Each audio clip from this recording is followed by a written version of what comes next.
Welcome back to my channel ত্রিপুরার মেয়ে স্বপ্নার চ্যানেলে সকলকে স্বাগত জানাই। দেখুন আমি বাড়িতে গাছ থেকে কাঁঠাল পেড়ে এনে কাঁঠাল কেটে কি করে ইঁচড় রান্না করি আজ সেটাই শেয়ার করব আপনাদের সাথে। দেখুন আমি কাঁঠালটা কেটে নিয়েছি, এবার এটাকে কেটে ভালো করে সিদ্ধ করে নিচ্ছি। সিদ্ধ করেই তারপর বসে যাব চিংড়ি মাছ বাছতে। এবার চিংড়ি মাছটা আমার বৌদি আমাকে বেছে দিচ্ছে, আর এদিকে মশলাগুলি আমি করে নিয়েছি। এবার মশলাগুলিকে করে তারপরে আমি বসে গেলাম রান্নাটা করতে। এবার রান্না করার জন্য চিংড়ি মাছটাকে জিরে ফোড়ন দিয়ে তেজপাতা ফোড়ন দিয়ে চিংড়ি মাছটাকে ভেজে নিচ্ছি। ভেজেই তার মধ্যে মশলাগুলিকে এক এক করে দিয়ে দিলাম।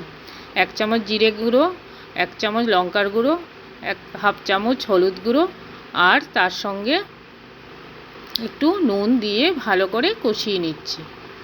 দেখুন সুন্দর করে কষিয়ে নিচ্ছি আমি, আর টমেটো পেস্টটাও এর মধ্যে দিয়ে দিয়েছিলাম। দিয়ে তারপর ভালো করে নাড়াচাড়া করে নিচ্ছি, করে তারপর ইঁচড়টাকে দিয়ে দেব। ইঁচড়টাকে দিয়ে আরও 5 মিনিট ধরে কষাতে হবে। এবার কষানোর পরে তারপর সামান্য পরিমাণ একটু জল দিয়ে দেব। ইঁচড় চিংড়ি খেতে কার ভালো লাগে না বলুন? সবারই ইঁচড় চিংড়ি মানে বাঙালির খুবই প্রিয় খাদ্য। আর সেই মতো আমিও রান্না করতে বসে গেলাম। অনেক দিন ধরে আমার বর বলছিল যে একটু ইঁচড় চিংড়ি রান্না করো, ইঁচড় চিংড়ি রান্না করো। তাই তার কথা মতো আমি ইঁচড় চিংড়ি বানাতে বসে গেছি। দেখুন কেমন হচ্ছে বন্ধুরা, ভালো লাগলে জানাবেন। দেখতে তো ভালোই হয়েছে, এখন খেতে কেমন হবে দুপুরবেলা খেয়ে জানাবো আপনাদের। আপনাদের যদি ভিডিওটা ভালো লাগে একটু লাইক অ্যান্ড শেয়ার করে দেবেন প্লিজ, আর ভালো লাগলে একটু সাবস্ক্রাইবটাও করে দেবেন।